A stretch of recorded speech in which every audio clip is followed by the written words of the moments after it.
सरकार भनेको त गाडी जस्तो हो, गाडीमा एक्सिलेटर मात्र होइन ब्रेक हुन्छ, ब्रेक पनि लाउनुपर्छ भनेर चिन्ता पनि मान्नुपर्छ।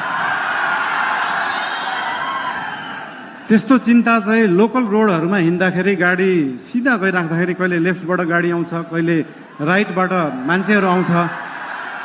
तर हाम्रो गाडी लोकल रोडमा हिँडेको गाडी होइन, हाम्रो एक्सप्रेस वेमा हिँडेको गाडी हो। गन्तव्यमा पुगेपछि मात्रै ब्रेक लाग्छ, गन्तव्यमा पुग्नुभन्दा अगाडि ब्रेक लाउन जरुरी हुँदैन। र हाम्रो गाडी अनियन्त्रित पनि छैन, वातावरण पनि मिलेर गएको छ। त्यही भएर हाम्रो पार्टीप्रति, हाम्रो सरकारप्रति जुन चिन्ता लिनुभएको छ त्यसको लागि धेरै धेरै धन्यवाद पनि दिन चाहन्छु। चिन्ता लिनु राम्रो कुरा हो। जनता र जनताको भोट भनेको हावा जस्तो हुन्छ, कहिले हावा यताबाट चल्छ, कहिले उताबाट चल्छ भनेर चिन्ता लिनुभएको छ। हामीले कुनै हावा चलाएका छैनौँ, हामीले बाढी ल्याएर खोला फर्काएको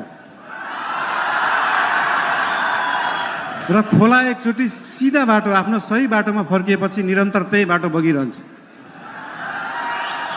यो हावा जस्तो कहिले लेफ्ट राइट उत्तर दक्षिण पूर्व पश्चिम बग्दैन। त्यही भएर चिन्ता लिनुहुनेहरूलाई धेरै धेरै धन्यवाद दिन चाहन्छु। यस्तै चिन्ता हामीलाई दिइराख्नु होला, हामीलाई मार्गदर्शन दिइराख्नु होला।